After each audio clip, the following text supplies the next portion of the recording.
Hi Ringo. Rather than take photographs, it's easier to just do this short video for you, I think.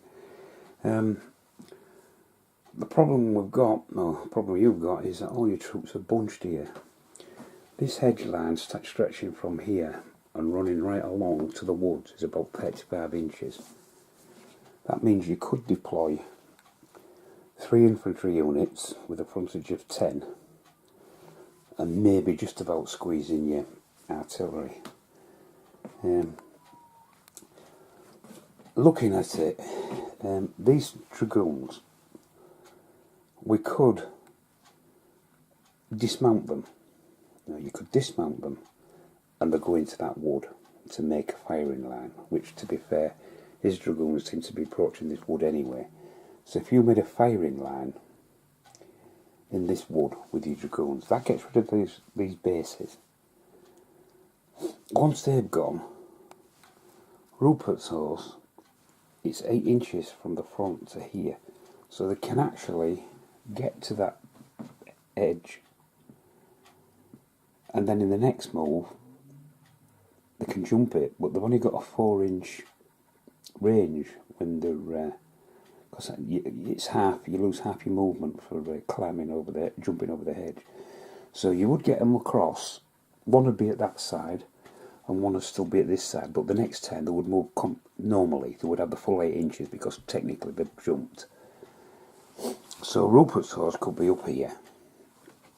These have disappeared, so then Wormsley's horse could move across ready to jump the next 10 when this unit's jumping. So that's going to more or less clear this area.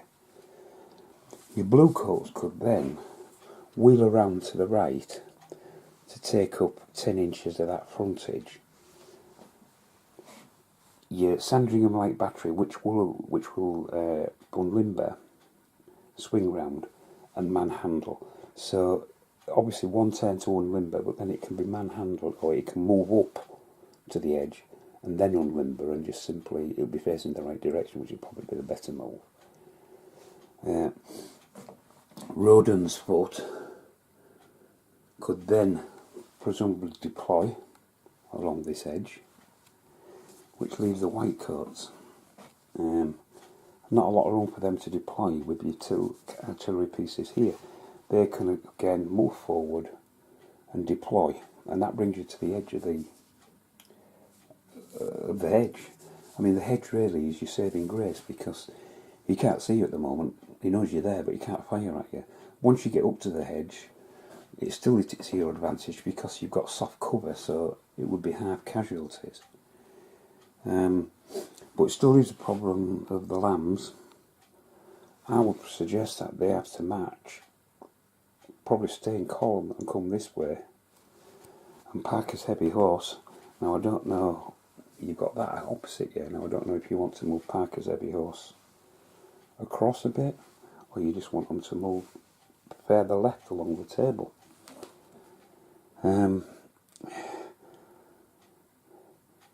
The advantage of moving the lambs over here is, of course, then you would have, if they formed up there, once they was in column and then turned, you've got a full battle line facing that unit. You've also got your heavies against a medium cavalry there. Presumably, this lot are going to be busy trying to get firing, or the way he's playing at the moment, he may even just continue to advance. Because he's advanced now, he can't fire anything. So, as I say, just to recap, Falston's dragoons to dismount, form a firing line in that wood. Wormsley's horse to move across into their position. Rupert's horse move up to the fence ready to jump the next turn. Once they've jumped, this unit can start its advance to form into the line. Get this up to the fence and then unlimber. This unit to take it up battle line next to them. The lambs to start marching that way to form up. Your 2 artillery pieces here move forward and unlimber. And your heavies, your cuirassier, again heading out that way somewhere. you're so tight in space here that you're limited to what you can do. That's the best I can think of, unless you can, looking at these distances and measurements, if you can think of anything better, that's fine. Obviously, you're the general, I'll do what you say. But that's, I've been thinking long and hard about it, and that's the only way I can see of actually trying to extricate you from this problem. As I say, that hedge is, for now, your saving grace, and if you start popping cavalry over that hedge, it's going to keep that lot busy. It's going to keep them busy. It's not going to do a lot of good for your cavalry, but they may have to be sacrificed. But anyway, I'll stop the vid now. I'll get this off to you so you can make a decision. Cheers for that, Ringo. Bye now.